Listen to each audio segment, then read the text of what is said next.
Magnolia Street sidewalk. Loretta Mae Jackson is standing in front of nearly 30 homeless veterans lined along the curb, sitting and lying on flattened cardboard, coats worn thin, boots still on, eyes heavy with hunger and pride. In her hands, just one small grocery bag, one chicken, 2 cans of beans, a sack of rice, and $18 left for medicine she already skipped once. That food is supposed to last her an entire week. People walk past like the men don't exist. A woman pulls her coat tighter and crosses the street. No one stops. Loretta Mae should keep walking. She should go home. Instead, she looks at those veterans, really looks, and makes a decision that costs her everything. "All of you, come with me," she says. "I'll cook." What she doesn't realize is that feeding these 30 forgotten men is about to bring something to her door no one would ever expect. Before we go any further, comment where in the world you are watching from and make sure to subscribe because tomorrow's story is one you don't want to miss. The kitchen light flickered weakly as Loretta Mae Jackson stood at her worn Formica table, moving items into careful piles. 6 cans of beans, 4 cans of tomatoes, $2.37 in quarters and dimes, 31 blood pressure pills in an orange bottle. "Lord, have mercy," she whispered, touching each item like a rosary. The tax notice beneath her cracked sugar jar seemed to glow red in the dim light, demanding attention she couldn't give it. Her ancient refrigerator hummed and rattled, threatening to quit just like the back burner on her stove. That burner only worked when she hit it with the wooden spoon hanging on a nail nearby, a trick Elijah had figured out years ago before cancer took him. The soup she'd made yesterday still had enough for 2 servings. Mrs. Dolores Whitfield's cough had sounded awful through the thin walls last night. Loretta Mae poured the soup into her last clean plastic container, the steam fogging up her glasses. A knock at the back door made her smile. Right on time. Andre Pike stood there, his backpack slung over one shoulder, trying to look casual, though his eyes darted to the kitchen counter, where she usually left him something for breakfast. "Good morning, Mrs. Jackson," he said politely. "Come in out of that cold, child." She pulled half a loaf of bread from her near-empty bread box. "You eat before school today?" "Yes, ma'am," he lied, his stomach growling loudly enough to make them both laugh. "Mm-hmm. Well, take this anyway. Growing boys need extra." She wrapped the bread in a paper towel, adding 2 slightly bruised apples she'd been saving. Andre's face lit up, but he hesitated. "You sure you don't need it? What I need is to know you're fed proper." She patted his shoulder. "Now go on, before you're late." After Andre left, Loretta Mae gathered the collard greens she'd picked from her tiny backyard garden. They weren't much. The soil was poor and the weather hadn't been kind. But Deacon Samuel Reed never turned down donations for the church pantry. The screen door creaked open again. This time it was Evelyn, still in her nursing scrubs from the night shift, exhaustion and frustration written across her face. "Mama, please tell me you're not giving away more food." Evelyn spotted the soup container and bread wrapper. "I knew it. You haven't even paid this month's light bill." "Good morning to you too, daughter." Loretta Mae kept her voice gentle. "How was work? Don't change the subject. These bills are serious." Evelyn snatched up the tax notice. "They're threatening to take the house, and you're out here running a charity." "I'm running nothing but my own kitchen, same as always." "That's the problem. You act like you've got Rockefeller money when you can barely keep your own lights on." Evelyn's voice cracked. "Why won't you think about yourself for once?" Loretta Mae set down her market tote. "Come here, baby." She pulled out a kitchen chair. "Sit with me a minute." Evelyn sat, but her jaw remained tight with worry. "You remember that dream I told you about? About the old church annex?" Loretta Mae asked. "Mama, not this again." "Just listen. That building's sitting there empty, falling apart. But I see what it could be. Tables with clean tablecloths, a proper kitchen, veterans and families eating together with their heads held high." Her eyes grew distant. No more people having to choose between medicine and meals. No more proud servicemen picking through dumpsters. It's a beautiful dream. Evelyn said softly. But dreams don't pay property taxes. Maybe not, but they keep hope alive. Loretta May touched her daughter's hand. Your daddy used to say a table should always have room for one more plate. Daddy also worked himself to death trying to keep this house. Evelyn's eyes filled with tears. I can't watch you do the same thing. I'm not working myself to death. I'm living the way I know is right. Loretta May stood, gathering her market tote. There's soup in the fridge if you're hungry before you sleep. Where are you going now? To take these greens to the church, then to town to see what's on sale. She folded the tax notice carefully, tucking it into her apron pocket. Don't worry so much, baby. The Lord ain't brought me this far to drop me now. Evelyn watched helplessly as her mother wrapped a thin scarf around her shoulders. Outside, the sky hung low and gray, promising cold rain. But Loretta May stepped out with her head high, her market tote swinging gently, as if the weight of unpaid bills didn't bend her shoulders at all. She paused at the bottom of her porch steps, looking up at the heavy clouds. The morning air bit through her worn coat, but she'd known colder days than this. She'd known hunger, loss, and invisible years of sacrifice. But she'd never known how to walk past suffering without trying to ease it, even when her own cup was empty. The fluorescent lights of Save More discount grocers buzzed overhead as Loretta May carefully counted her emergency dollars. The cashier, a tired-looking woman named Betty, watched with patience born from years of seeing customers stretch every penny. Found some good deals today, Betty said kindly, scanning the marked-down vegetables. These potatoes just got a bit of sprouting. Still perfectly fine. Oh, yes, Loretta May agreed, examining the small chicken she'd chosen, the last one marked half price. Just need a little extra love, that's all. Her total came to $18.43, leaving just $2 in her emergency fund. She packed everything carefully into her market tote, making sure the bruised tomatoes wouldn't get crushed under the rice bag. Stay warm out there, Betty called as Loretta May headed for the exit. Storms coming in fierce. The wind had picked up while she'd been shopping, whipping her scarf around her face as she stepped outside. Dark clouds rolled overhead, heavy with promised rain. Loretta May pulled her coat tighter, grateful she'd worn her better shoes even if they pinched her toes. She'd walked these streets for decades, knew every crack in the sidewalk, every faded storefront, every spot where the concrete dipped and collected water. The railway overpass ahead marked the halfway point home. Its steel beams groaned in the wind, and graffiti marked its weathered walls, mostly gang signs and crude words, though someone had painted a small cross near the bottom. As she approached, movement caught her eye. A line of men huddled against the concrete wall, collars turned up against the wind. Some sat on flattened cardboard boxes, others stood with hands deep in pockets, heads bowed against the cold. The sight stopped her in her tracks. A tall man with a neat gray beard and dignified bearing despite his threadbare coat stepped forward. His eyes were clear and direct, his voice soft but carrying authority. "Morning, ma'am," he said. "Don't mean to startle you. I'm Isaiah Boone." "Loretta May Jackson," she replied, noting how the other men kept their distance, trying not to appear threatening. "Y'all look half frozen. What happened to the shelter?" "Boiler went out last night. Staff's short-handed, said they had to close early." Isaiah gestured to the men behind him. "We're all vets, ma'am. Not looking for trouble, just waiting for the shelter to reopen." A younger man nearby shivered violently, spilling coffee from a paper cup his trembling hands could barely hold. His jacket was thin, more suited for fall than winter. Another veteran, older with a pronounced limp, tried to share a torn blanket with him. 30 of us total, Isaiah continued. Some scattered to find other spots, but most stayed together. Safer that way. Loretta May looked at her grocery bag, then at the shivering men.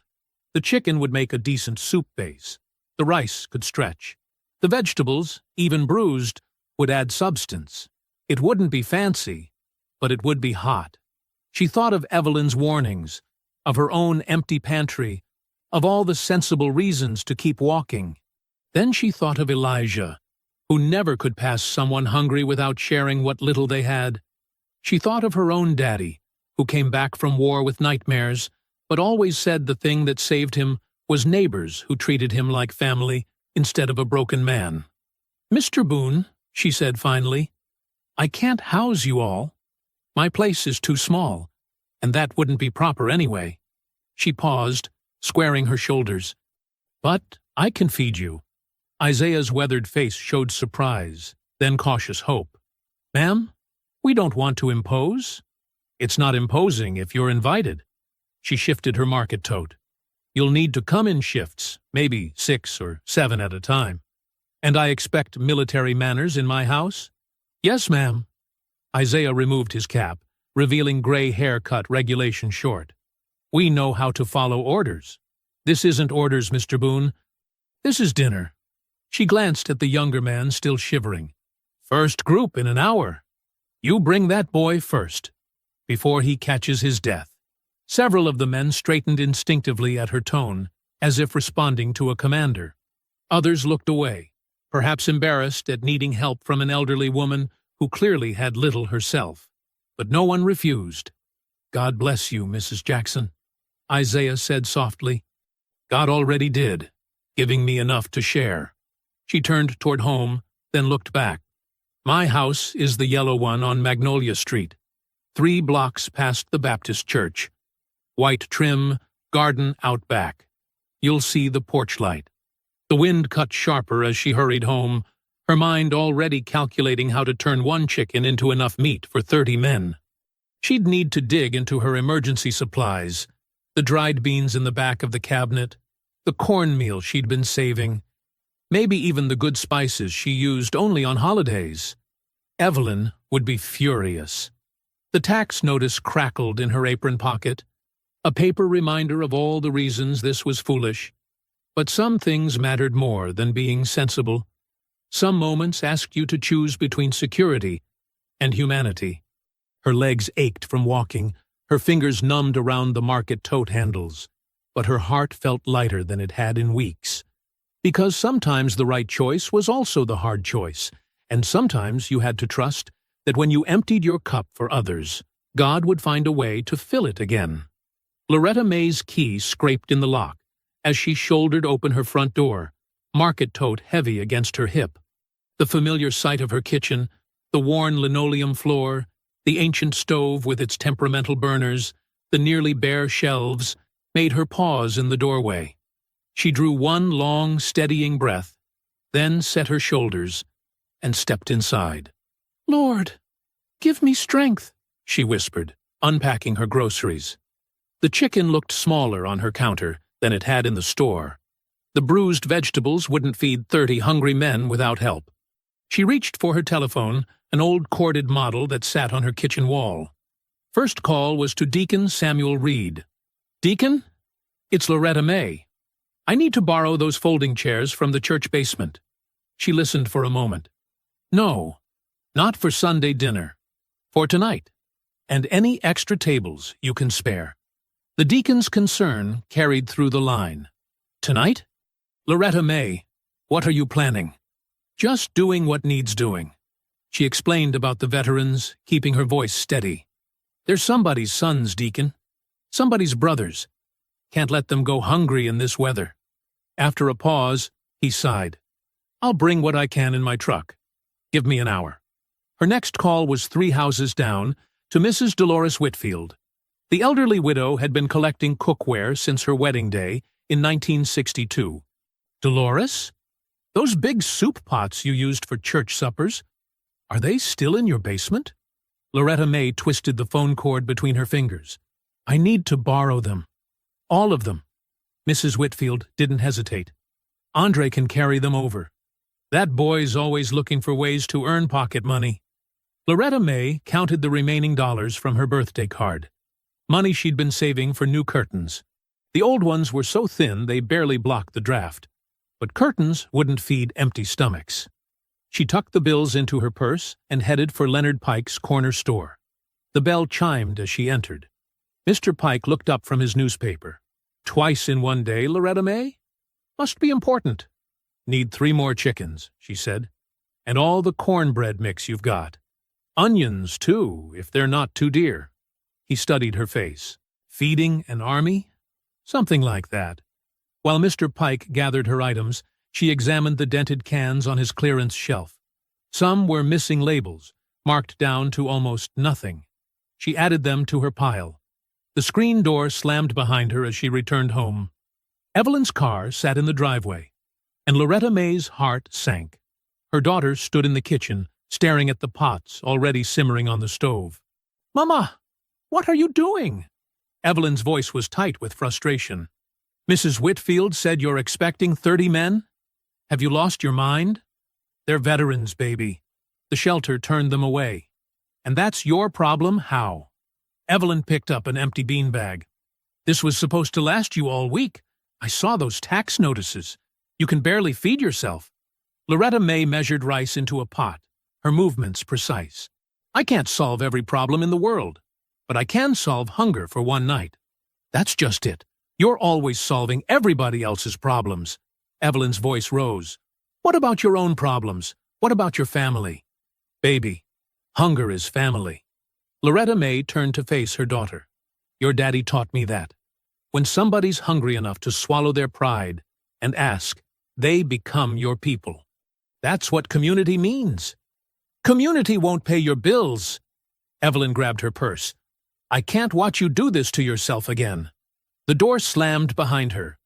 Loretta May wiped her hands on her apron and kept working. As dusk settled, Andre Pike helped carry in Mrs. Whitfield's pots. Deacon Samuel arrived with chairs and tables. The kitchen filled with steam from simmering beans, the smell of chicken and onions, cornbread turning golden in the oven. At 6 o'clock sharp, Isaiah Boone appeared with the first group.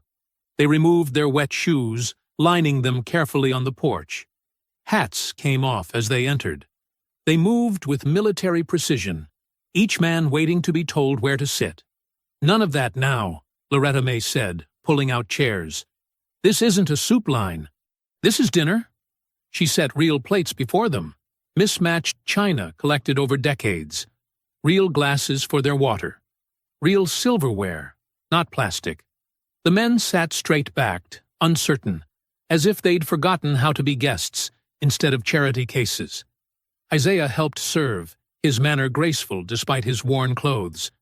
Some men ate in silence, eyes down. Others murmured quiet thanks. A few wiped tears from their weathered faces when they thought no one was looking. Group after group arrived. The kitchen never emptied. Steam fogged the windows. Between servings, Loretta May heard fragments of their stories. Lost jobs, broken marriages, nights spent in cars or under bridges. They spoke of missed children, abandoned dreams, the endless maze of Veterans Affairs paperwork. She served each man herself, remembering their names, asking about food allergies, offering seconds without making them ask. When one veteran apologized for his shaking hands, she simply moved the water pitcher closer without comment. The final group arrived as evening deepened. They were fewer, perhaps more hesitant. Among them was a man who moved differently than the others. Quieter, more contained. He introduced himself as Nathaniel Price in a soft voice that nonetheless commanded attention. While the others ate, Nathaniel's eyes traveled slowly around her home. He noted the photographs on the wall, the carefully patched curtains, the places where paint had been touched up by hand. His gaze lingered on every detail, as if reading a story written in the worn spots on her tablecloth and the careful arrangement of her few possessions. Loretta May felt the weight of his attention but kept serving, kept smiling, kept making sure every man had enough. The kitchen's warmth wrapped around the final group of veterans as evening settled into full darkness outside. Nathaniel Price sat beneath the mantel, his weathered hands cradling the plate Loretta May had given him. Steam rose from the food, but his attention had fixed on something else. The framed photograph above, showing 2 men in military uniforms, their faces young and serious against the faded backdrop. Loretta May noticed his gaze as she refilled water glasses. Most of her guests had been too hungry or tired to pay much attention to her home's details, but Nathaniel studied everything with quiet intensity. His eyes traced the photograph's edges, lingered on the faces, noted the dates penciled beneath. "Ma'am," he said softly, his voice carrying an authority that seemed at odds with his worn clothes. "Would you tell me about them?" He gestured toward the picture with careful respect. Loretta May set down her pitcher and smoothed her apron. "That's my Elijah on the left," she said, touching the frame gently. "Served 2 tours before coming home. War changed him some, made him quieter than he was before. But he stayed proud of his service right up until the Lord called him home." Several nearby veterans nodded in understanding. They knew about the kind of quiet that followed men home from war. "And the younger one?" Nathaniel's question came carefully, as if he already suspected the answer. "Daniel Jackson, Elijah's baby brother." Loretta May's voice softened. "Never did make it back from overseas. They said he died saving 3 of his fellow servicemen, but we never got all the details. Some nights, Elijah would sit right where you're sitting, staring up at that picture like he could somehow change what happened." Something flickered across Nathaniel's face. Recognition, pain, or both. But he masked it quickly. His fingers tightened slightly around his fork before relaxing again. Around them, the kitchen had taken on the gentle murmur of men allowing themselves to feel safe for the first time that day. In the corner, a veteran with silver-streaked hair held a piece of cornbread close to his face, tears tracking silently down his cheeks. "You all right there, brother?" Isaiah asked quietly from nearby. The man nodded, wiping his eyes with his sleeve. "Yes, sir. Just this cornbread. Tastes exactly like my grandmother's used to. Hadn't thought about her kitchen in years." Across the room, another veteran stood carefully, his empty plate in hand. "Ms. Jackson, I noticed your front gate's hanging crooked. I'm a carpenter by trade. Let me fix it tomorrow. Least I can do." "Not tomorrow," Loretta May said firmly but kindly. "Tonight, you're guests in this house, not workers. There's more cornbread if anyone's still hungry." She moved between the tables, refilling plates, remembering who had mentioned food allergies earlier, making sure no one felt rushed despite the late hour. Her own fatigue didn't matter.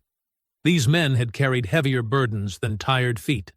Nathaniel watched her movements, noting how she stretched portions without making it obvious, how she remembered each man's name after hearing it only once. When she passed near his chair again, he spoke. "May I ask you something, Ms. Jackson?" She paused, dish towel draped over her arm. "Of course. Why did you do this?" His eyes were intent, searching. "You clearly don't have resources to spare. Yet you spent everything you had on strangers. Why?" The kitchen grew quieter, other veterans listening without seeming to. Loretta May considered her answer carefully. "Because being hungry isn't just about food," she said finally. "There's a hunger that comes from being invisible, from having people look right through you like you don't exist. I've seen that look in too many eyes, especially veterans.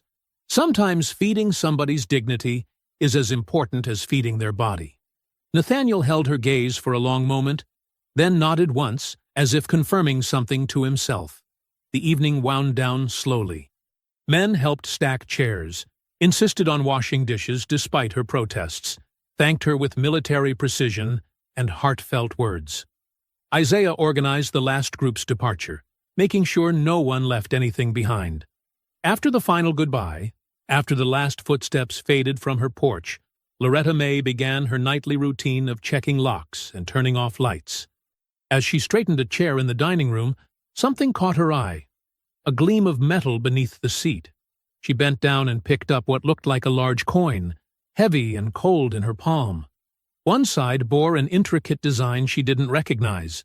The other carried symbols and words she couldn't quite make out in the dim light. It wasn't ordinary currency. It seemed more like a medallion or token of some kind. Walking to the mantel, Loretta May placed the mysterious coin beside Elijah's photograph. Her fingertips lingered on its smooth edge for a moment before she turned away. The kitchen still held warmth from all the cooking, and traces of conversation seemed to echo in the corners. She was bone-tired, but satisfied in a way that had nothing to do with food. With one last glance at the coin gleaming dully in the lamplight, Loretta May switched off the final light and headed to her bedroom. The night's work was done, and tomorrow would bring its own concerns. For now, she had done what needed doing, and that was enough. A deep rumble pulled Loretta May from sleep before the sun could touch her window. At first, she thought it was thunder, but the sound was too mechanical, too organized. Engines, dozens of them, idling outside her house. Then came the rhythmic thud of boots on pavement, precise and purposeful. The silence that followed felt unnatural, like the whole world holding its breath. Loretta May's heart quickened as she slipped on her robe and house shoes. After decades on Magnolia Street, she knew every normal morning sound. Mrs.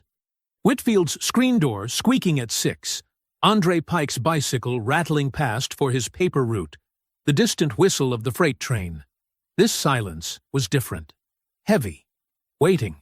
Her fingers trembled slightly as she reached for the living room curtain. The worn fabric felt cool against her palm as she drew it back just enough to peek outside. The sight stopped her breath. Men in uniform filled Magnolia Street from corner to corner, standing at parade rest in precise rows. Veterans in leather jackets and service patches lined the sidewalks. Motorcycles gleamed in the pale dawn light, American flags rippling from their handlebars. Black SUVs with government plates blocked both ends of the street. "Dear Lord in heaven," Loretta May whispered.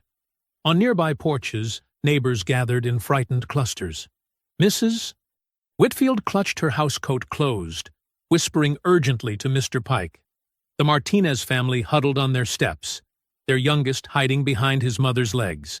Everyone stared at Loretta May's house like it had become the center of something dangerous.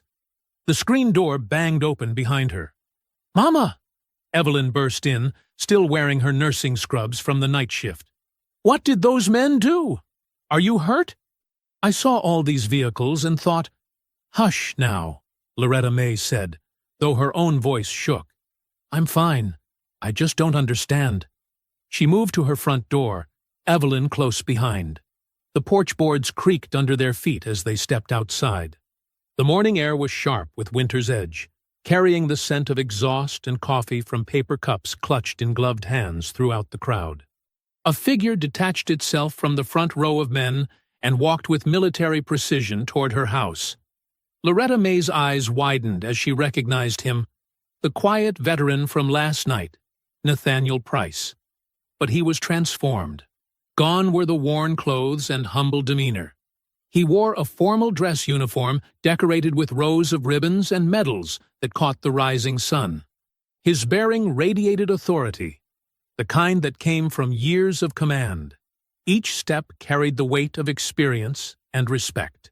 He stopped at the bottom of her porch steps, drew himself up, and rendered a crisp salute. "Ms. Loretta May Jackson," his voice carried clearly across the silent street. "On behalf of the United States Naval Special Warfare Community and our brothers in arms, we come to honor you." Evelyn gripped her mother's arm. "Mama, what's happening?" Nathaniel continued, lowering his salute.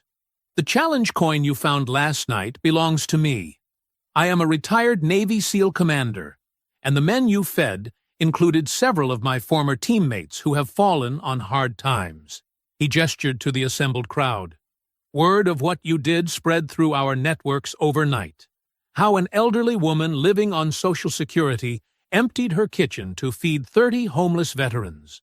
How you served them at your table with dignity, treating them like honored guests instead of burdens.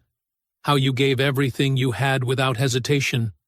Loretta May's vision blurred with tears. Behind her, she heard Evelyn's soft gasp of understanding. "We came," Nathaniel said, his voice warming, "because people like you should never stand alone. Because kindness like yours deserves to be recognized. Because too often, The quiet heroes who hold our communities together go unseen. A breeze stirred the flags and lifted a piece of paper tacked beside Loretta May's porch, a county notice she'd been avoiding. The red stamp across its face was visible to everyone. Final warning. Tax delinquent. Property subject to seizure. Nathaniel's eyes flickered to the notice, then back to Loretta May. Something passed between them. Understanding, perhaps, of how pride and need could live so close together. She straightened her shoulders, conscious of her faded robe and house shoes, but holding herself with the same dignity she'd shown the night before. All around her, hundreds of men stood at attention, waiting. "I just did what needed doing," she said softly. "Same as any of you would." "That's exactly why we're here, ma'am." Nathaniel turned to face the assembled crowd. His voice rang out like a command. "Present arms!" As one, 300 men snapped to attention and saluted. The sound of hundreds of boots striking pavement echoed down Magnolia Street like thunder. Loretta May stood trembling on her porch, one hand pressed to her heart. Evelyn's arms slipped around her waist, supporting her. The sun finally crested the rooftops, sending long shadows across the sea of uniforms and lighting up the tears on Loretta May's cheeks. All around them, neighbors emerged from their houses, understanding now that this was no threat, but a tribute. Mrs. Whitfield dabbed her eyes with a handkerchief. Mr. Pike removed his cap. Andre stopped his bicycle in the middle of the street, paper route forgotten, mouth open in awe.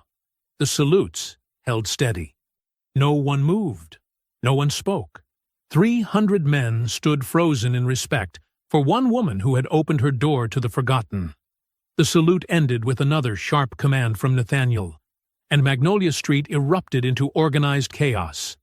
Veterans and SEALs moved with practiced efficiency, breaking into teams without needing direction. Years of military training showed in their synchronized movements as they spread across Loretta May's property. "Ma'am, permission to clear those fallen branches?"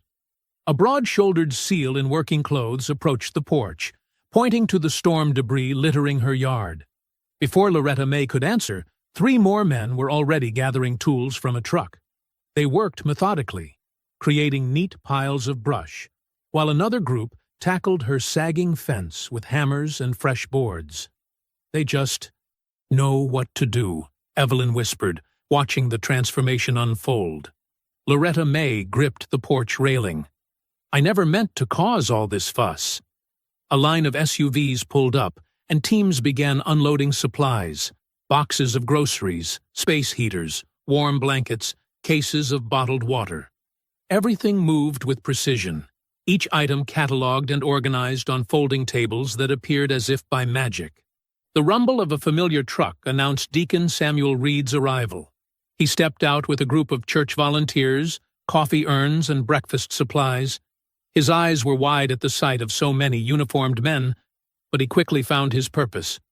"We'll set up the coffee station here," he directed his team, pointing to a clear spot near the driveway. "These men need something warm after standing in the cold." A woman with a professional camera moved carefully through the scene, documenting without intruding. Her Navy press credentials identified her as Alicia Warren. She captured the organized activity, but kept a respectful distance from Loretta May, seeming to understand the delicate balance between recording history and preserving dignity. "Please," Loretta May said, her voice trembling as she watched more supplies arrive. "I'm not some kind of saint. I don't want people feeling sorry for me." Nathaniel climbed the porch steps, his manner direct but gentle. "This isn't pity, Ms. Jackson. These men recognize service when they see it. They're responding to something familiar, the kind of quiet sacrifice that holds communities together." A familiar figure emerged from the crowd, Isaiah Boone, leading the same 30 veterans from the night before. They looked different now, faces washed, clothes somewhat neater, carrying themselves with renewed purpose. They formed a protective circle near Loretta May's porch, as if guarding the woman who had guarded their dignity. "We brought coffee this time," Isaiah said with a small smile, holding up a cardboard carrier. Evelyn stood in the doorway, watching the scene with conflicting emotions crossing her face. Her eyes followed the efficient movement of supplies, but more than that, she observed the faces of people coming forward with stories about her mother's past kindnesses. The teenager who'd received lunch money in secret, the widow who'd found groceries on her porch during hard times, the veteran who'd been welcomed for Sunday dinner when he had nowhere else to go. "Mama," Evelyn said softly, "I had no idea how many people—" "Hush now," Loretta May cut her off, embarrassed. "Anyone would have done the same." "But they didn't," Nathaniel said, joining them. "You did." He lowered his voice, speaking just to Loretta May. "About the tax notice and your roof. Those problems won't be ignored. We take care of our own, and you've proven you're part of this family." The morning light strengthened, illuminating the transformed block. Where there had been decay and neglect, now there was purposeful activity. Veterans who had stood in the cold the night before now helped distribute supplies to others in need. Church members worked alongside SEALs, passing out coffee and breakfast sandwiches. Mrs. Whitfield emerged from her house with a tray of fresh biscuits. Mr. Pike's corner store sent over more coffee and pastries. The Martinez family brought tamales. Neighbors who had watched fearfully earlier now joined the effort, turning the military operation into a community gathering. Alicia Warren captured it all through her lens. The precise movements of the military teams, the grateful faces of the veterans, the gradual warming of the neighborhood, and at the center of it all, Loretta May's small figure on the porch, still in her house shoes, watching her world expand beyond recognition. A reporter from the local news station pushed through the crowd. Microphone extended. "Ms. Jackson, could you tell us your story? How long have you been helping veterans? What made you open your door last night?" For the first time that morning, Loretta May hesitated. She looked at the camera, at the microphone, at all the eyes turned toward her. The questions seemed to strip away the simple truth of what she'd done, turning a natural act of kindness into something that needed explanation.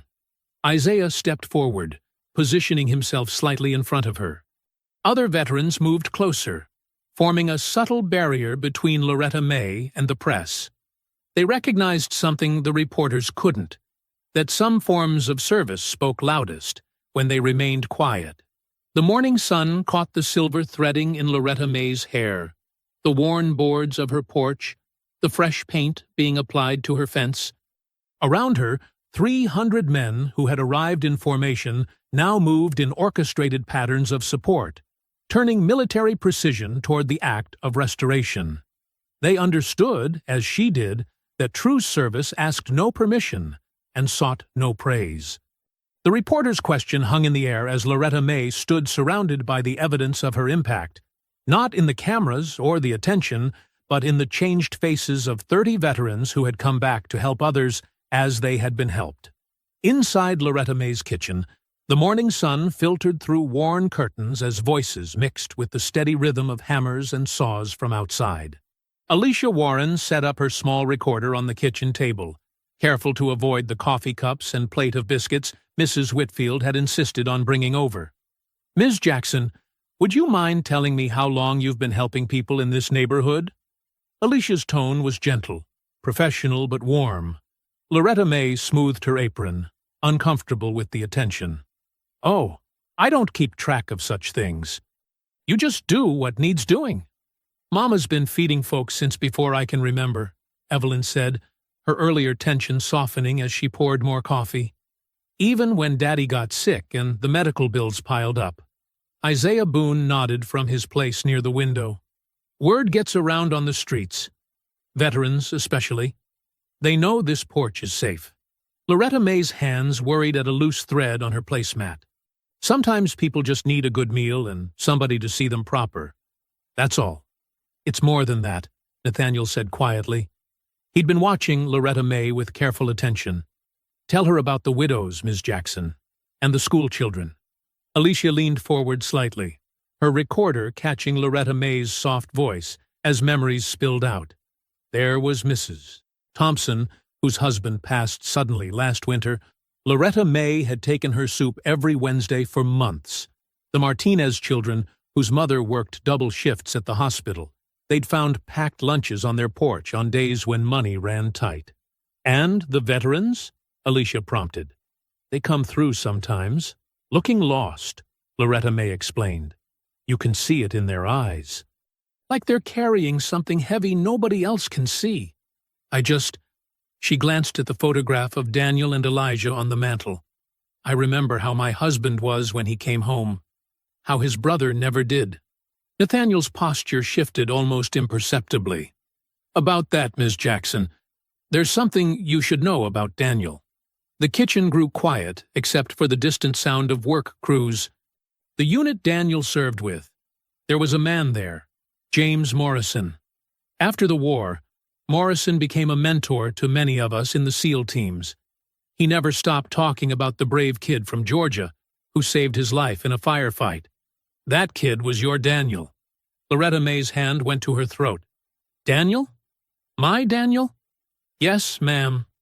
Morrison passed a few years back, but his stories about Daniel shaped how many of us understood sacrifice. When I saw that photo last night," Nathaniel's controlled voice wavered slightly, "well, it felt like everything came full circle." Evelyn reached for her mother's hand. Outside, a truck arrived with roofing materials, and voices called back and forth with military precision. "I had no idea," Loretta May whispered. "Daniel was just my husband's baby brother, always smiling, always helping somebody." "Like his family," Isaiah observed quietly. Alicia's phone buzzed. She glanced at it, and her eyes widened. "Ms. Jackson, the interview clip we posted an hour ago. It's already being shared thousands of times. People are asking how they can help." "Help?" Loretta May looked startled. "The donations are coming in faster than we can process them," Nathaniel confirmed. "Deacon Samuel has his whole office staff trying to keep up with the calls. There's a contractor outside right now offering to fix your roof for free. The Southeast Veterans Alliance wants to talk about some kind of partnership." Evelyn watched her mother's face, seeing past the worry lines to the woman who had quietly served others for decades. "All these years, Mama, I thought you were just being stubborn. But these people, they see what I should have seen. Baby, you were just trying to protect me." Loretta May squeezed her daughter's hand. "Tell them about your dream," Isaiah encouraged. "About the church annex." Loretta May hesitated, then slowly shared her long-held vision. A proper kitchen that could serve hot meals daily, tables where people could eat with dignity, maybe even some services to help veterans get back on their feet. "That old church annex down the street," she said, almost apologetically. "I always thought if somebody fixed it up." Nathaniel turned to look out the window toward the abandoned building at the end of Magnolia Street.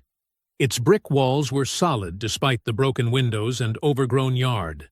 "Maybe that dream is not as impossible as you think." The kitchen settled into thoughtful quiet.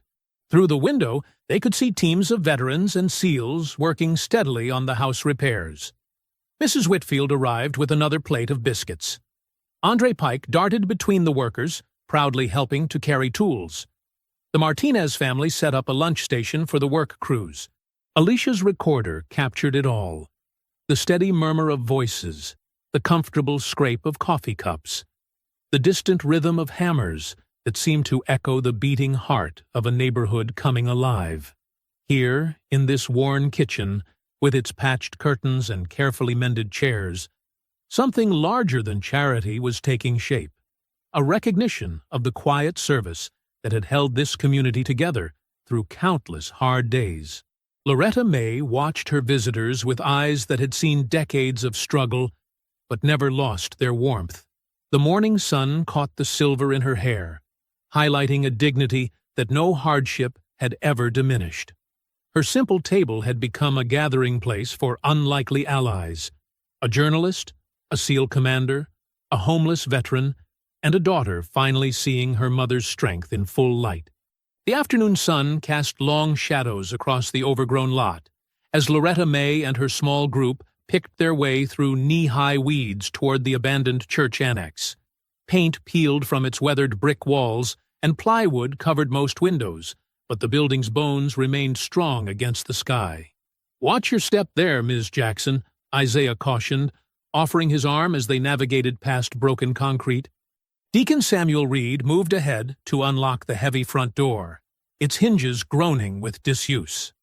"Lord, it's been years since anyone's been inside," the deacon said, pushing the door wide. Dust motes danced in the shaft of sunlight that cut through the musty darkness. Nathaniel pulled out a flashlight, sweeping its beam across the fellowship hall. Despite the cobwebs and debris, the space stretched wide and welcoming. High windows lined the walls, their dirty panes dimming the natural light but promising brightness once cleaned. "Look at that kitchen," Evelyn said, moving toward the back. Her shoes echoed on the solid floor. "Those are commercial-grade sinks. Mama, remember when the ladies' auxiliary used to cook here?" Loretta May nodded, running her hand along a steel countertop. 3 deep sinks. Good ventilation hood, too, if it still works. "You could feed an army from this kitchen." "Or 30 veterans," Isaiah added with a gentle smile. "Plus whoever else needs a good meal." Alicia Warren filmed as they explored, her camera capturing both the decay and the potential. Beyond the main hall, corridors branched to smaller rooms, old Sunday school spaces and offices that could be repurposed. "These could be counseling rooms," Nathaniel observed, checking the structural integrity of a doorframe. "Private spaces for veterans to meet with support services. Maybe some computer stations for job searches. And here," Isaiah pointed to a separate wing, "with the right plumbing work, you could install shower facilities, clean clothes storage. Give people a chance to restore their dignity before job interviews." Loretta May stood in the center of the fellowship hall, her eyes distant with possibility. "Tables here," she said softly. "Real tables with proper chairs, not folding stuff. Plants in the windows. Maybe some of those veterans who like to garden could help grow fresh vegetables out back." "The foundation appears solid," Deacon Samuel noted, tapping the walls. "Roof needs work, but it's not beyond saving." Through the grimy windows, they could see several of the 30 veterans Loretta May had fed gathering outside, drawn by curiosity about the activity. They spoke quietly among themselves, pointing at different areas of the building. "Some of us have construction experience," one man called through an open door. "Electrical work, carpentry. If this becomes something real, could be a way for folks to contribute their skills," Isaiah translated. "Give people ownership in building something meaningful." Evelyn watched her mother's face brighten with each new suggestion. The morning's overwhelm had transformed into focused purpose. This wasn't about charity or recognition anymore. It was about creating something lasting. Nathaniel pulled out his phone, making quick notes. With the right coalition of veteran support organizations, private donors, and community partners, this is absolutely feasible. The publicity from yesterday's events has opened doors. People want to help. They just need the right project to rally behind. "And the right person leading it," Alicia added, lowering her camera to smile at Loretta May. They continued through the building, listing needs and possibilities. The deacon mentioned church members with various skills who'd be willing to volunteer. Isaiah knew veterans organizations that could provide counselors and job placement assistance. Even the neighborhood kids peering through the windows began shouting offers to help clean up the yard. For several precious hours, the old annex hummed with renewed energy. Every broken window or water stain became an opportunity instead of an obstacle. The dust-filled air seemed to sparkle with promise. Then a shadow darkened one of the doorways. Milton Baines stood there in his expensive suit, looking oddly out of place among the cobwebs. His smile was practiced, professional, too wide by half. "Ms. Jackson," he said smoothly, "what a pleasure to see you here. I've been meaning to stop by after all the excitement yesterday." Loretta May's spine straightened. "Mr. Baines, I couldn't help noticing all this activity." He gestured vaguely at the building. "Of course, you realize the costs involved in restoration would be astronomical. The permits alone." He shook his head with carefully manufactured concern. Perhaps this is the perfect time to discuss more realistic options? Moving on from the burdens of property ownership at your age would be the sensible choice. My home's not for sale, Mr. Baines, Loretta May said firmly. Never has been. Now, let's not be hasty. His smile never wavered. Everything has its price, and with all these new complications, he left the threat hanging delicately in the dusty air. Nathaniel and Isaiah moved subtly closer to Loretta May, while Evelyn's eyes narrowed at the intruder's practiced smoothness. "Good day, Mr. Baines," Loretta May said, turning her back on him to discuss paint colors with Alicia. Milton Baines lingered a moment longer, that perfect smile still in place. Then he nodded courteously and withdrew, his expensive shoes crunching on broken glass as he crossed back to his waiting car. The afternoon sun continued to pour through the dirty windows, but its warmth felt somehow diminished. Their excited plans hung suspended in the sudden silence, like the dust motes that had danced so hopefully just hours before. The evening settled over Magnolia Street like a soft blanket, transforming the weathered neighborhood into something magical. Porch lights twinkled like earthbound stars, and the aroma of home-cooked dishes drifted through the warm air. The church parking lot had become an impromptu gathering space, with folding tables arranged in long rows beneath strings of borrowed Christmas lights. Mrs. Dolores Whitfield arrived carrying her famous sweet potato pie, the same woman who'd received soup from Loretta May just days before. Behind her came the Pike family, Andre proudly holding a steaming casserole his mother had made. Even Mr. Leonard Pike closed his corner store early to attend, bringing boxes of paper plates and plastic utensils. "Never seen anything like it," Deacon Samuel Reed remarked, watching the steady stream of neighbors arriving. "Folks who barely spoke last week are hugging like long-lost family." The 30 veterans had cleaned up and changed into fresh clothes provided by the SEAL network.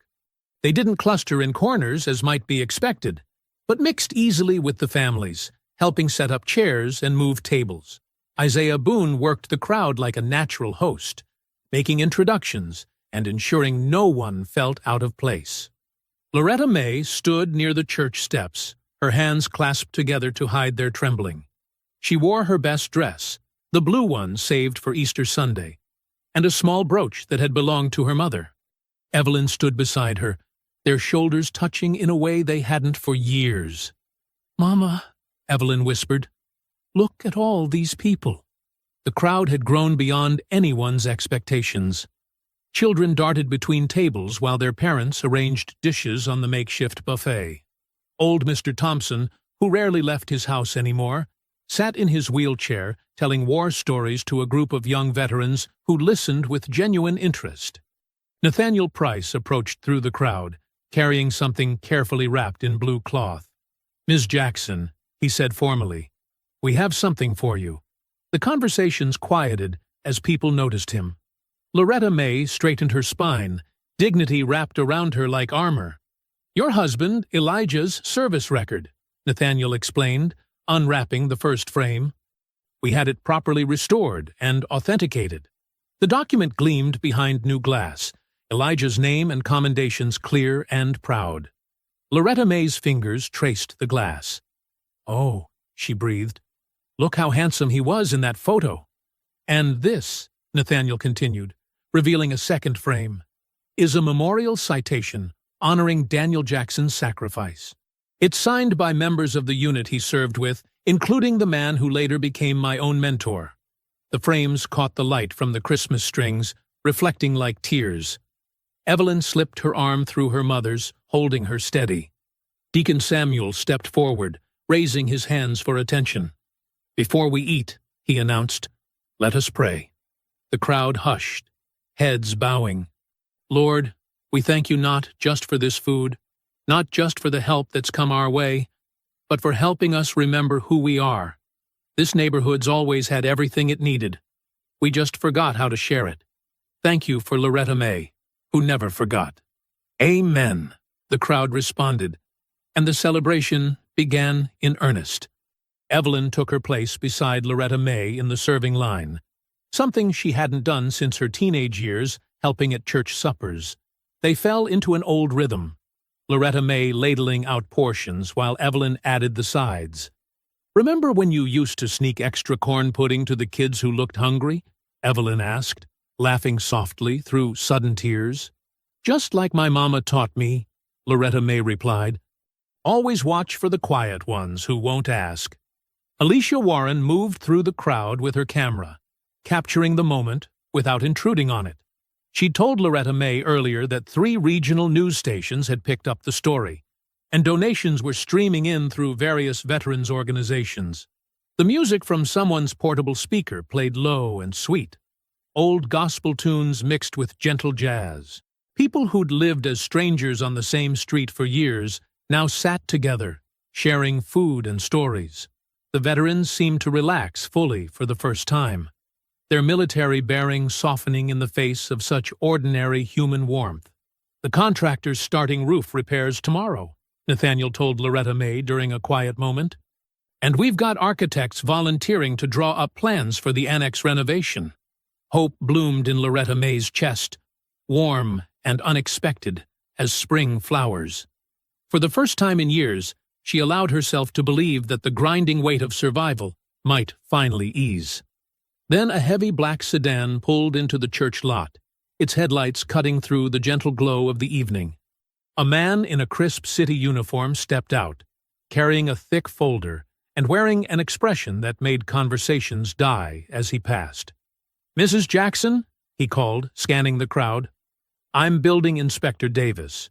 We've received multiple complaints about unauthorized construction work, unsafe gatherings, and code violations." He held up a stack of official papers. "Both for your residence and the church annex property."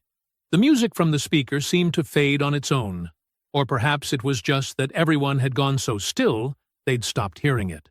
Loretta May felt the weight of every eye on her as the inspector approached, his shoes crunching on gravel in the sudden quiet. Beside her, Evelyn's hand tightened on her arm. The frames containing Elijah's service record and Daniel's memorial seemed to dim, as if even they recognized the shift in the evening's mood. The hopeful plans and promises that had felt so solid moments before began to waver like the shadows cast by the Christmas lights overhead. The fluorescent lights in the church office hummed with an artificial brightness that made everything look harsh and unforgiving. Loretta May sat in one of the old wooden chairs, her hands folded in her lap, while Deacon Samuel Reed spread the citations across his desk. Evelyn paced near the filing cabinet, and Nathaniel stood with his arms crossed, reading over the deacon's shoulder. "Multiple violations," Deacon Samuel said, his voice heavy. "Unlicensed food service, occupancy limits exceeded, makeshift electrical connections." He shuffled through the papers. "And that's just for tonight's gathering." "The House citations are worse," Nathaniel added, lifting another stack. "Structural concerns, non-permitted repairs, unsafe conditions." His jaw tightened. All from anonymous complaints. Loretta May touched the edge of one document. Can they really stop everything? "Until inspections and reviews are complete." Deacon Samuel removed his reading glasses. "Could be weeks. Could be months." Evelyn stopped pacing. "We can't wait months. The roof's still leaking, the taxes are due, and winter's coming." The phone on the desk rang, making them all jump. Deacon Samuel answered, listened for a moment, then handed it to Nathaniel with a worried look. "Veterans Assistance Office." Nathaniel's expression darkened as he listened. "When?" he asked. "Who found it?" More listening. "No, don't release any funds until we sort this out. I'll call you back." He hung up and faced the others. "There's a problem with the donation account. An old medical lien has surfaced, tied to Elijah's final hospital stay. It was never properly cleared." "What does that mean?" Evelyn demanded. "It means the house title isn't clean," Nathaniel explained. "And until it's resolved, any incoming funds could be tied up in legal challenges." Loretta May closed her eyes briefly. "Elijah worried so about those bills. Even at the end, he kept asking if I'd be okay." Deacon Samuel opened his laptop. It gets worse. Alicia just sent this. He turned the screen to show them social media posts questioning the entire story. Some suggested the veteran gathering had been staged for donations. Others hinted at scams targeting patriotic donors. Photos of Loretta May's house appeared with circles around the repairs, labeled as suspicious improvements. Who would do this? Evelyn's voice cracked. A knock at the office door made them turn. Milton Baines stood in the doorway, his suit pristine despite the late hour, his smile practiced and calm. "I heard about the citations," he said smoothly. "Such a shame after all this attention." He removed an envelope from his jacket. "But I may have a solution that could help everyone." Nathaniel stepped forward. "This isn't a good time, Mr. Baines."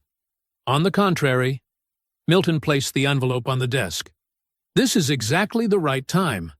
A cash offer, fair market value, no questions asked about liens or violations. Mrs. Jackson could walk away tonight with enough to start fresh somewhere more manageable." Evelyn snatched up the envelope. "How did you know about the liens so fast?" Milton's smile didn't waver. "I make it my business to know about properties I'm interested in. The offer stands until morning." After he left, the fluorescent lights seemed to buzz louder in the silence. Evelyn opened the envelope, her hands shaking. "It's not enough," she said finally. "Not really, but it's something guaranteed." She looked at her mother. "Instead of promises that keep falling apart." "Evelyn," Deacon Samuel warned. "No." Evelyn's control broke. "I'm tired of watching her suffer for other people. Love doesn't pay taxes. Love doesn't fix roofs. Love doesn't defeat paperwork. All those men out there with their salutes and speeches, where are they going to be when winter really hits and we're still fighting inspectors?" Each word landed like a physical blow. Loretta May's shoulders curved inward, but she didn't speak. "We can fight this," Nathaniel insisted. "Make it public. Show how they're targeting her." "No." Loretta May's voice was quiet but firm. "I won't be paraded around like that. I fed those men because they deserved dignity. I won't trade mine to keep a house." She stood, smoothing her dress. "I need to go home." "Mama," Evelyn started. "Just let me think." Loretta May walked out of the office, through the now empty church lot where celebration had blazed just hours before. The neighborhood had returned to its familiar darkness. Porch lights were off. Tables and chairs had vanished back into storage. Even the Christmas lights had been quickly packed away when the inspector appeared, as if people feared being associated with the gathering. Inside her house, the repairs stood frozen in various stages. Plastic sheeting crackled overhead, where the roof work had stopped mid-task. The newly installed kitchen cabinets sat with their doors half-hung. Water dripped steadily into bowls, placed strategically around the room. Loretta May sat at her kitchen table, where the harsh glare of the single overhead bulb made everything look tired and old. Milton Baines's envelope lay before her, beside the framed service record that had seemed so hopeful just hours ago. The clock ticked toward midnight. Each drip of water from the ceiling marked another moment of decision slipping away. She touched the envelope, then pulled back as if it might burn her. Was this what miracles did? Make the fall harder by lifting you high enough to see what you could never have? She remembered the veterans' faces at dinner, the neighbors coming together, the dreams of a center where people could heal. Now it all felt like a cruel joke, as if she'd been allowed to taste something sweet just so she'd know exactly what she was losing. The water dripped, the clock ticked, and Loretta May sat alone in her half-mended house, wondering if she'd been wrong to ever believe in more than survival. Near dawn, a gentle tapping at the back door pulled Loretta May from her troubled thoughts. She'd been sitting at her kitchen table all night, watching shadows dance across Milton Baines's envelope, listening to the steady drip of rain through her compromised roof. The knock came again, hesitant but persistent. Loretta May wrapped her shawl tighter and made her way to the door. Through the glass pane, she recognized Isaiah Boone's weathered face in the gray pre-dawn light. "Miss Loretta?" he said when she opened the door. his voice rough with worry. "I'm sorry to come so early, but—" He twisted his cap in his hands, shoulders hunched against more than just the cold. "What's wrong, Isaiah?" She stepped aside to let him in from the chill. Inside her kitchen, Isaiah's usual calm demeanor crumbled. "It's Terrence Holloway. He was with us that night you fed everyone." His words tumbled out faster now. "Someone showed him those stories online, the ones saying it was all fake, that you're in trouble because of us." Loretta May's heart sank. The young man with the Marine's cap? Who helped stack the chairs? Isaiah nodded. "He took off last night. Said he poisons everything good he touches." He looked down at his hands. "He was doing better, Miss Loretta. Had 3 weeks clean. Was talking about maybe getting into that VA program." His voice trailed off. "Where would he go?" Loretta May asked, already moving toward her coat hook. "Probably the old freight yard," Isaiah said. "There's some loading bays where folks shelter sometimes." "But Miss Loretta, you don't have to." She turned to face him. "Do you know what time he left?" "Few hours ago. But with everything you're dealing with." Isaiah gestured at the papers on her table, the dripping ceiling. "This ain't your burden." Loretta May looked at Milton Baines's envelope, still sitting there like a lifeline to safety. She could sign it right now. Walk away from all this mess, all these broken pieces she couldn't possibly fix. It would be the sensible thing to do. Instead, she reached for her heavy wool coat. "Help me gather some things." She moved through her kitchen with purpose, filling her old metal thermos with the coffee she'd made hours ago. She wrapped 6 leftover biscuits in a clean dish towel, added some cheese and apples she'd been saving. Her hands worked quickly, automatically, the same way they had when 30 hungry men stood in her yard. "Miss Loretta," Isaiah tried again, "you could lose everything." She paused, one hand on the thermos. "Isaiah, did I ask those men for anything when I fed them?" "No, ma'am." "Did I make them prove they deserved kindness?" "No, ma'am." She tucked the wrapped food into her large pocket. "Then why would I start counting the cost now?" She handed him the thermos to carry. "Show me where to go." They walked through streets still wrapped in pre-dawn shadows. The air bit cold against their faces. Loretta May's arthritis complained with each step, but she kept pace with Isaiah's longer stride. They passed the church where celebrations had turned to chaos just hours before, then the abandoned annex that had briefly held such promise. The freight yard lay beyond the active tracks, a sprawl of old buildings and loading docks where weeds pushed through concrete. Isaiah led her carefully around debris, through a maze of rusted equipment. Their footsteps echoed in the hollow spaces. They found Terrence in the deepest bay, huddled against corrugated metal walls. He looked smaller than Loretta May remembered, curled in on himself like he was trying to disappear. "Go away," he said when he saw them, his voice cracking. "I mess up everything. You saw what happened. All those people turning on Miss Loretta because she helped us." Loretta May didn't hesitate. She walked right up and sat beside him on an old wooden crate, smoothing her coat beneath her like she was settling in for Sunday service. "First thing we need," she said, pulling out the wrapped biscuits, "is something warm in our stomachs." She divided the food into 3 portions, passing them out with the same dignity she'd used at her dining table. "I can't," Terrence whispered. "You can," she said firmly. "Being in pain isn't the same as being a burden, child. Someone taught you wrong about that."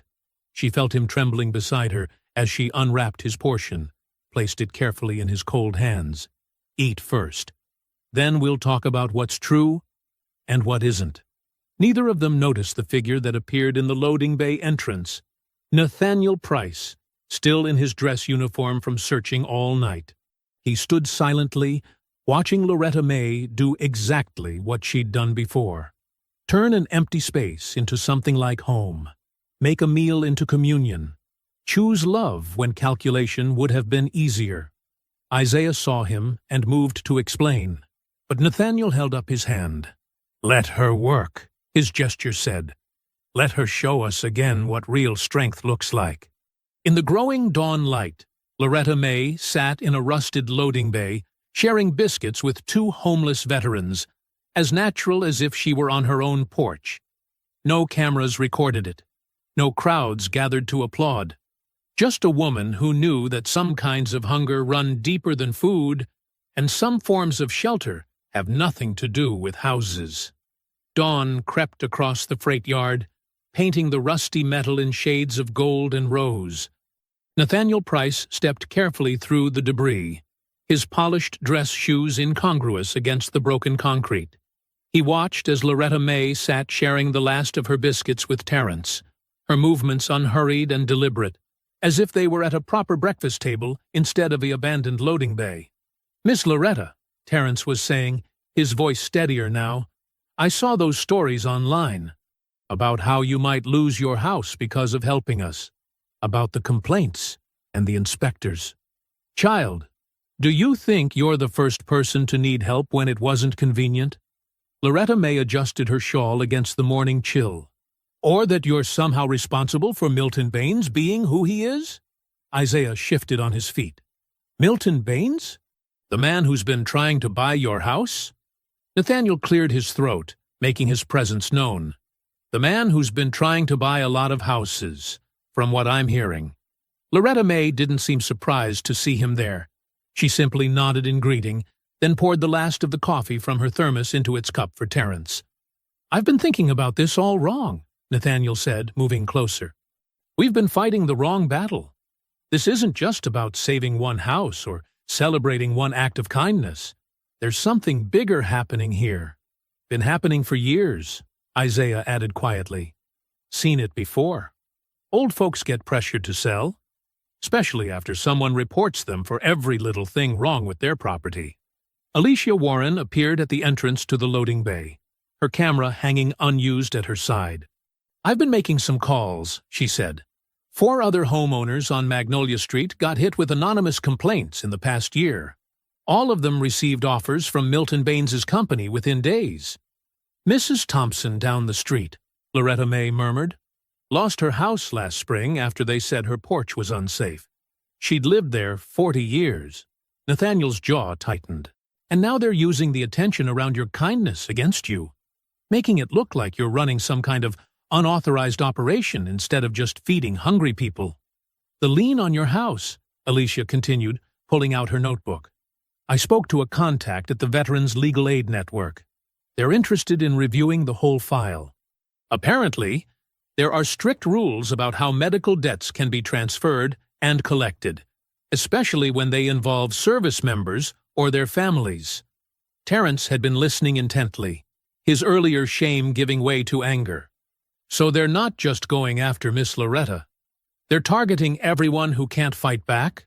"Not anymore," Nathaniel said firmly. "Because now we know what we're really dealing with. This isn't about one house or one inspection. It's about people with money seeing vulnerability as an opportunity." Loretta May smoothed her coat, a gesture that somehow carried both weariness and dignity. "I'm tired of fighting, Nathaniel. Every day is already a fight, just to keep going." "Then let us fight for you," Isaiah said, "like you fought for us when we were hungry." "And let me help," Terence added suddenly. "Please. At the church kitchen. I know it's not much, but I used to work in food service before." He trailed off, then straightened his shoulders. "I can still be useful." Loretta May studied him for a long moment. "You want to help in my kitchen?" "Yes, ma'am, if you'll have me." "Then I expect you there at 7 tomorrow morning," she said simply. "We've got biscuits to make." A small smile cracked through Terence's worried expression. "Yes, ma'am. This is what they don't understand," Nathaniel said softly. "They see houses and profit margins. They don't see how a community actually works, how it heals itself if you let it." "The Veterans Network lawyers want to review everything," Alicia added. "Not just your case, Miss Loretta, but the whole pattern. They're especially interested in how these complaints keep appearing right before the purchase offers." The sound of quick footsteps interrupted them. Evelyn appeared in the entrance, slightly out of breath, her nurse's scrubs wrinkled from a long night shift.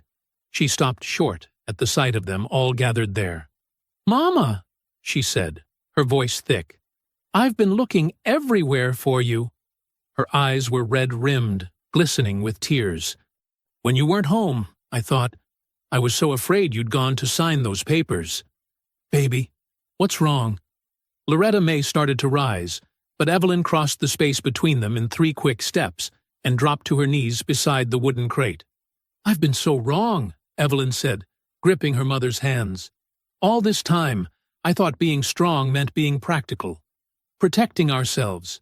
I kept pushing you to think about yourself first, to stop helping everyone else." She drew a shaky breath. "But I watched you walk away from a chance to save yourself, because someone needed you more. That's real strength. That's what you've been trying to show me all along." The morning light streamed through the loading bay entrance, catching the tears on Evelyn's cheeks. Loretta May reached out and brushed them away, the same gentle motion she'd used when Evelyn was small. "We're going to fight this," Evelyn continued. "The right way. Not by giving up everything you believe in. Not by turning away from people who need help." Late morning sunlight warmed the worn wooden steps of Loretta May's porch as she sat beside Evelyn, both women watching the small crowd of volunteers gathered across the patchy yard. The familiar creak of the boards beneath them seemed to echo years of unspoken words. "Remember when you used to braid my hair right here?" Evelyn asked softly, running her hand along the weathered wood. "Every Sunday morning, before church. You'd squirm something fierce," Loretta May smiled. "Always in such a hurry to be done." "I was in a hurry about everything back then." Evelyn's voice caught. "Still am, I suppose. Always rushing to fix things, to get ahead, to make sure we'd be safe." She looked down at her hands. "When Daddy got sick, I watched those medical bills pile up like mountains, saw how the dreams you both had just kept getting smaller and smaller." Loretta May stayed quiet, letting her daughter find the words that had been buried so long. "Then, after he passed, every time you gave something away, food, money, time, I'd feel this panic." Evelyn's fingers twisted in her lap. Like generosity itself was dangerous. Like kindness was going to leave us with nothing. I started seeing every borrowed cup of sugar as a threat, every shared meal as a step closer to disaster. "Oh, baby." Loretta May reached for her daughter's hand. "Why didn't you tell me? How could I? You were already carrying so much. And you made it look—" Evelyn swallowed hard. "You made it look easy. Like having almost nothing didn't hurt. Like giving away what little we had was natural as breathing." "It wasn't easy," Loretta May admitted. "And I made mistakes too. Hiding bills, pretending things weren't as tight as they were. I thought I was protecting you from worry, but maybe I was just making it harder for you to understand." "I was so afraid," Evelyn whispered. "Not just of being poor. We'd been poor before. I was afraid of ending up invisible. Like you were invisible, Mama. Working so hard, helping so many, and still having to count out pennies for blood pressure pills." Across the yard, Isaiah Boone and Terrence Holloway stood quietly with the other veterans, waiting for direction but giving mother and daughter the space they needed. Nathaniel Price approached slowly from the sidewalk, a folder tucked under his arm. "I've got news," he said, stopping at the bottom of the steps. "The lawyers think they've found something. That lien from the hospital. There are irregularities in how it was transferred. And Alicia's been gathering statements all morning from other homeowners who got pressured by Milton Baines." Loretta May straightened her shoulders. "How many?" "7 so far, all with similar stories. Anonymous complaints, sudden inspections, then quick offers to buy before they could fix anything." Nathaniel's expression hardened. "It's not random. It's a system." Deacon Samuel Reed crossed the yard to join them, his work boots leaving prints in the morning dew. "Church council just met. They've voted to open the fellowship hall as a temporary headquarters. We've got phones, tables, whatever you need to organize." "The men want to help," Isaiah added, stepping forward with Terrence. "We can split into teams, go door to door, get more statements from folks who've been targeted." Terrence nodded eagerly. "People might talk to us different than officials. We know what it's like when nobody wants to hear your story. Evelyn stood up, brushing off her scrubs. Something had shifted in her face, the worried tension replaced by something fiercer, more focused. I've got contacts at the hospital too, in records. They might be able to help track down other liens like Mama's. You don't have to take this on, Loretta May started. But Evelyn shook her head. Yes, I do.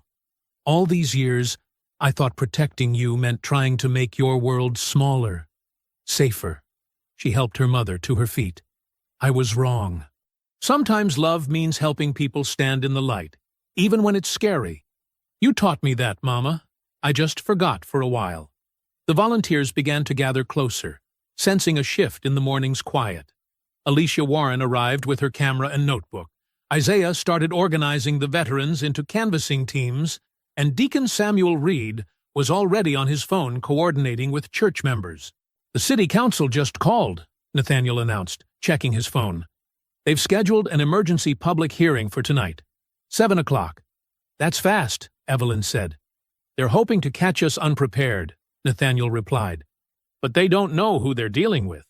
No, Loretta May said softly. They surely don't.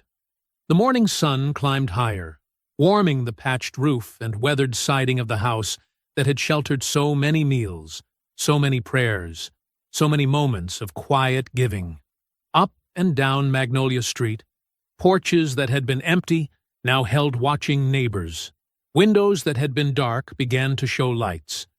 What do you need us to do first? Evelyn asked her mother, and for the first time in years, there was no fear in the question. No urgent need to fix or control or protect. Just a daughter standing ready beside her mother, facing whatever came next together. Terence stepped forward, the same quiet strength he'd found in the freight yard still holding steady. Whatever you decide, Miss Loretta, we're with you. The volunteers nodded, the veterans straightened, and Magnolia Street seemed to hold its breath, waiting for what would come next. 7 o'clock wasn't far away, but they had something Milton Baines and his paperwork could never touch. A community awakening to its own power, and a truth that needed telling at last. The city council chamber, with its dark wood panels and fluorescent lights, strained to contain the crowd that packed every available space. Neighbors from Magnolia Street filled the front rows, many still wearing work uniforms or church clothes. Behind them sat dozens of church members, including Deacon Samuel Reed and his wife, their Bibles resting in their laps. Veterans lined the walls, Isaiah Boone and Terence Holloway among them, standing shoulder to shoulder with quiet dignity. At the back of the room, rows of uniformed servicemen created a wall of silent presence, their disciplined stillness a reminder of the force that had gathered on Loretta May's doorstep just days before. Reporters clutched notepads and microphones, their cameras trained on the podium where council members shuffled papers and adjusted microphones. Alicia Warren positioned herself near the front, her own camera ready to document whatever came next. Milton Baines swept in through the side door like he owned the room, his suit pressed sharp enough to cut paper. He nodded to several council members with the easy familiarity of someone used to private meetings and quick favors. His lawyer, a thin man with wire-rimmed glasses, spread documents across their assigned table with practiced efficiency. "Just a misunderstanding," Baines murmured to anyone within earshot, his smile never wavering. "We're here to help struggling homeowners find solutions. Nothing more complicated than that." Evelyn, sitting beside her mother in the front row, felt her jaw tighten at his smooth words. Loretta May touched her arm gently, a reminder to stay steady. When Alicia Warren took the podium, her journalist's training showed in every precise word. She presented maps marking properties where anonymous complaints had appeared just before Milton Baines's offers. She showed timelines of code violations, pressure tactics, and suspiciously quick foreclosure proceedings. With each revelation, Baines's smile grew more brittle. "In the past 18 months," Alicia stated, 17 elderly homeowners in this district received citations following anonymous complaints. 15 of those properties were subsequently approached by Mr. Baines's company with offers well below market value. The pattern suggests coordinated targeting of vulnerable residents.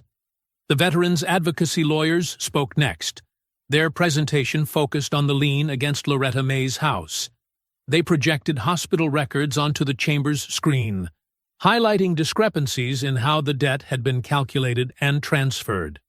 The original amount has been inflated by nearly 40% through improper fees, the lead attorney explained.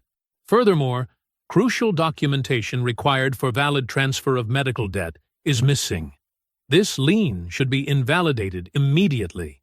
Milton Baines leaned to whisper to his lawyer, his confidence finally showing cracks.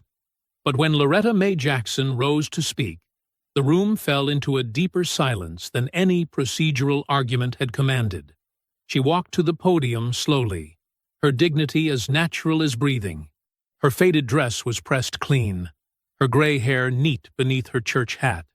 She looked nothing like a woman about to change minds, and everything like someone who had earned the right to be heard. "I'm not here to tell sad stories," she began, her voice clear and steady. "Lord knows we've all got those, and mine's no sadder than most. I'm here to speak about what happens when we forget to see each other as people." She described Mrs. Whitfield down the street, choosing between heart medication and heating oil each winter. She spoke of veterans like Isaiah and Terrence, men who had served their country only to find themselves invisible when they came home broken. She painted a picture of elderly neighbors afraid to answer knocks at their doors, knowing each official letter might be the one that took their homes. "These houses you're so eager to acquire?" She looked directly at Milton Baines. "They're not just property. They're where children learned to walk, where families grieved their losses, where people held onto dignity even when the walls needed paint and the roof leaked. You can't measure that value in dollars." Her words filled the chamber like summer air, impossible to resist and harder to deny. Behind her, Nathaniel Price stood at parade rest, his presence a reminder of the honor her simple kindness had commanded. Isaiah and Terrence watched with quiet pride, living testimony to the difference one person's recognition could make. "We shouldn't need 300 uniforms in our yard or cameras in our faces before somebody notices we matter," Loretta May continued. "Dignity shouldn't require a viral moment. It should be as natural as breathing, as simple as feeding hungry people at your table." Evelyn watched her mother from the front row, tears sliding down her cheeks. She saw what the whole room was seeing. Not a poor widow fighting for her house, but a moral force that had been there all along, waiting to be recognized. The council members leaned forward in their seats. The reporters' pens moved frantically across paper. Even Milton Baines had lost his practiced smile, replaced by something that looked almost like shame. "I'm asking you to do what's right," Loretta May concluded. "Not just for me, but for every person who ever stretched a meal to feed a neighbor, or kept their porch light on for somebody lost in the dark. We are not empty buildings waiting to be claimed. We are human beings. And it's time we were treated that way." The chamber erupted in murmured discussion as she returned to her seat. The council chairman called for an immediate vote on emergency protections for vulnerable homeowners and a suspension of all pending acquisitions by Milton Baines's company pending investigation. When the measure passed unanimously, Evelyn's fingers found her mother's and squeezed tight. The room rose in waves, first the neighbors, then the church members, finally everyone on their feet as applause filled the chamber. At the back, Nathaniel raised his hand in a crisp salute, honor recognizing honor once again. The morning sun painted Magnolia Street in honey gold light as music drifted through the air. The scent of fresh paint mingled with the aroma of biscuits, coffee, and slow-cooked beans. Long tables draped in white cloths stretched across the newly paved courtyard between Loretta May's restored home and the transformed annex building. Gone were the sagging gutters and worn shingles from Loretta May's house. The porch gleamed with fresh varnish, and her garden bloomed fuller than ever. But it was the former church annex that drew everyone's eyes this morning. Its red brick walls stood proud and clean, windows sparkling in the early light. A new sign above the door read, "The Jackson Table Community Center," in dignified letters, with "Welcome Home" written smaller beneath. "Just look at what the Lord can do," Deacon Samuel Reed said, standing beside Loretta May as they watched volunteers setting up for the grand opening. His eyes were misty behind his glasses. Inside the center's kitchen, Evelyn directed traffic with the same efficiency she'd once used in her nursing duties. "Those fruit platters go on the buffet tables outside," she called to a volunteer. "And make sure the coffee urns are full. We're expecting over 200 people this morning." She'd traded her medical scrubs for a crisp white shirt with the center's logo, but her practical nature remained unchanged. The only difference was the softness in her eyes when she looked at her mother, pride replacing the old worry. Isaiah Boone moved through the space like he'd been born to it, greeting early arrivals and directing them to services with natural grace. His weathered face had grown younger somehow, purpose erasing years of strain. In the pantry, Terrence Holloway checked inventory with careful attention, his clipboard notations precise as military records. Both men wore name tags identifying them as staff members, their positions earned through merit rather than mercy. "The counseling offices are fully booked for next week," Isaiah reported to Loretta May, "and the job placement program already has 15 veterans registered." The center hummed with activity. One room held rows of clean showers and fresh towels. Another offered computers for job searches and resume writing. The community garden out back had raised beds at wheelchair height and benches in the shade. Every detail spoke of dignity, freely given. Alicia Warren moved through the space with her camera, but this time she wasn't documenting crisis or rescue. Her lens captured children helping to set tables, elderly neighbors arranging flowers, and veterans in pressed shirts preparing to serve rather than be served. This was what legacy looked like. Not a single moment of charity, but sustained transformation. "Miss Loretta May," called Andre Pike, now 13, and proud to be one of the center's youth volunteers. "The first buses from the veterans' shelter are pulling up." She nodded, watching as familiar faces from that cold night months ago stepped into the sunshine. They looked different now, cleaned up, many employed, some in their own apartments. They greeted her with the easy warmth of family, rather than the awkward gratitude of charity cases. A convoy of black SUVs arrived next. Nathaniel Price stepped out in civilian clothes, but the bearing of command still sat naturally on his shoulders. Behind him came dozens of the same men who had once filled Magnolia Street in uniform. Today, they wore suits or casual clothes, carrying covered dishes and gifts for the center's kitchen. "Permission to join the celebration, ma'am?" Nathaniel asked, with a familiar half-smile. "Since when do you need permission in this house?" Loretta May replied, pulling him into a quick hug. The courtyard filled steadily. Mrs. Dolores Whitfield sat in her best dress, serving lemonade. Milton Baines was notably absent, his company under investigation and his properties now subject to strict oversight. In his place, honest developers were working with the neighborhood association on responsible renovation plans that protected longtime residents. Church members mixed easily with veterans. Children darted between tables while their parents found job leads or health care referrals. Elderly neighbors who had once been afraid to ask for help now volunteered in the kitchen, their wisdom valued as much as their work. "Daddy would be so proud," Evelyn said softly, joining her mother on the porch. She fingered the small gold cross that had been Elijah's, now hanging at her throat. Both him and Uncle Daniel. Loretta May nodded, thinking of the photographs that held places of honor inside, Elijah Jackson in his service uniform, Daniel Jackson forever young in his, their sacrifice now supporting new kinds of service. The old challenge coin from that first night sat framed beside them, marking where one act of kindness had sparked a revolution of dignity. The sound of car doors closing drew their attention. A young woman in a threadbare coat stood uncertainly at the edge of the courtyard, 3 small children clinging to her skirt. The fear of judgment showed plain on her face, the same fear Loretta May had seen in countless eyes before. Without hesitation, Loretta May crossed the courtyard. Her steps were steady, her head high, her smile as natural as breathing. She had been afraid once, too, counting cans and hiding bills, but fear had no place at this table. She reached the young woman just as doubt seemed ready to turn her away.